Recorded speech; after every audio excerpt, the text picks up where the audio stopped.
This video shows how to calculate F value in Excel. We'll use the book example. Here is the data which shows ice cream ratings from 15 children representing 3 age groups: 5-year-olds, 8-year-olds, and 12-year-olds. The M represents group means, and here is the mean for the total group, the grand mean. The SD represents standard deviation for each group, and this is standard deviation for total group. The N represents group size. Each group has 5 children for a total of 15 kids.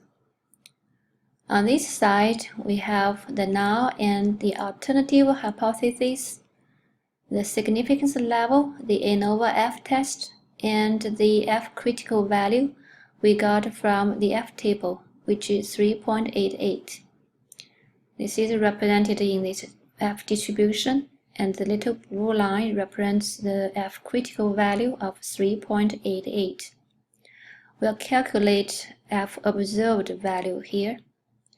The F value is a ratio of mean square between and mean square within. The mean square between is average between group variance, which is the difference between the group means and the grand mean. We can see that group mean differs from the grand mean.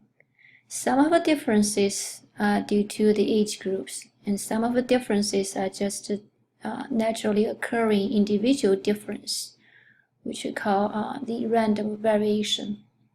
The mean square within is the average within group variance, which is the difference between each of the individual rating and their respective group mean. And the difference here represents individual difference. So the F ratio compares between group variance against the within group variance to see if the between group variance is larger than the random variation. To get a mean square between, we'll first get sum of square between and divide that by the degree freedom.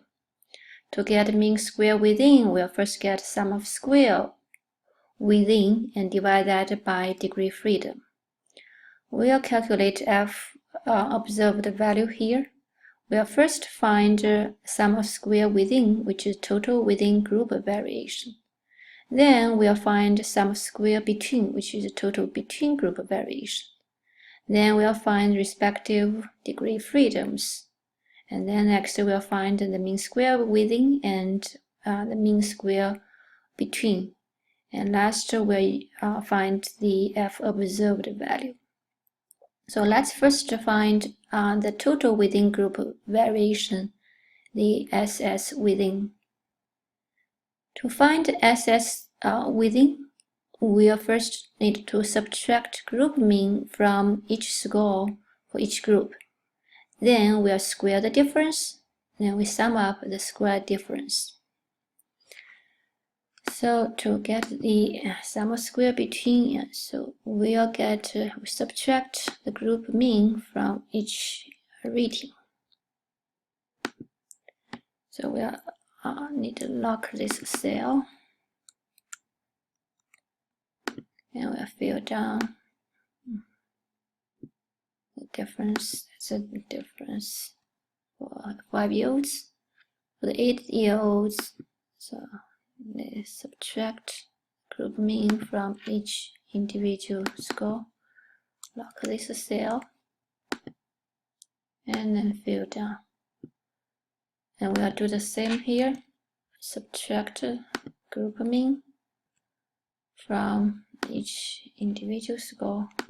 I'm going to lock this cell and then fill down the information.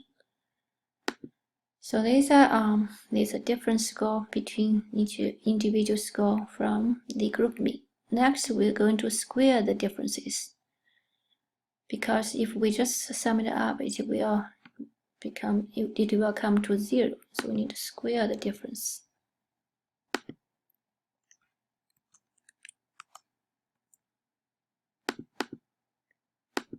And once we did that, okay.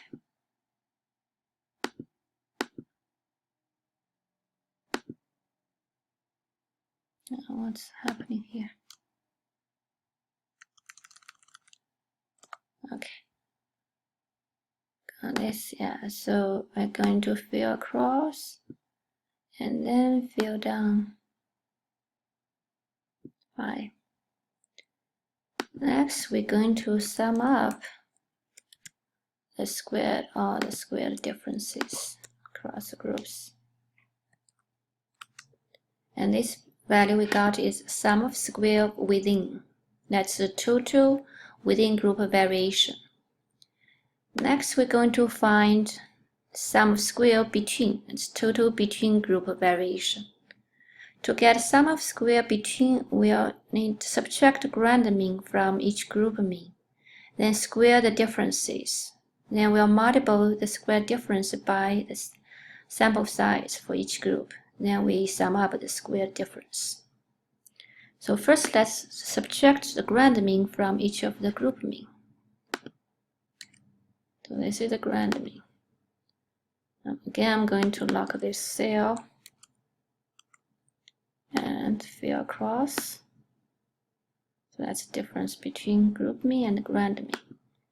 Next, I'm going to square this, because if we just add up, it will become 0. And then cross. And then next, because each group has 5 observations, so I'm going to times 5 to the square differences.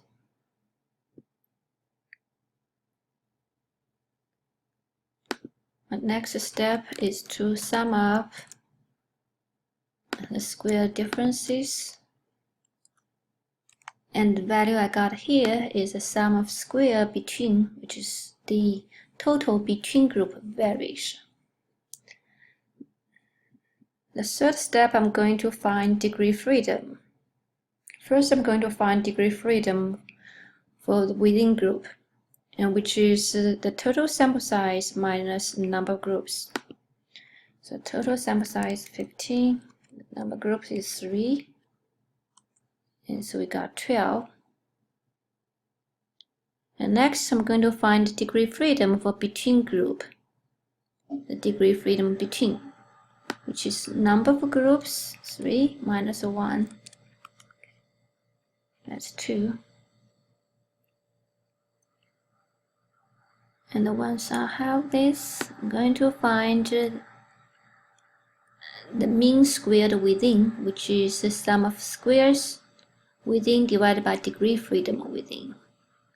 My sum of square within is here, and then divided by the degree freedom.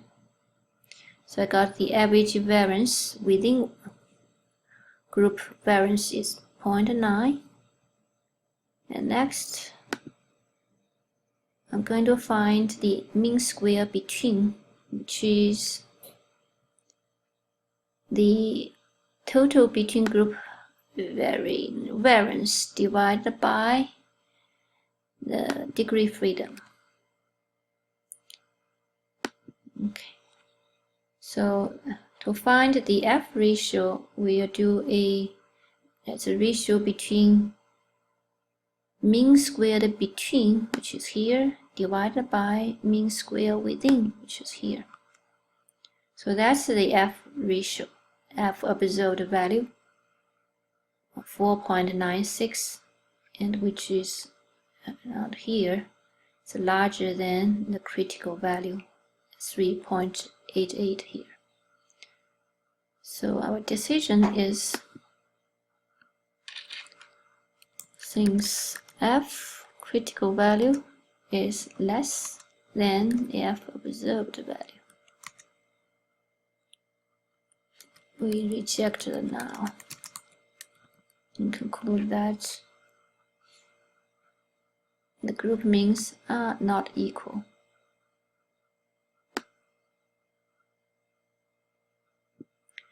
And that's the end of this tutorial.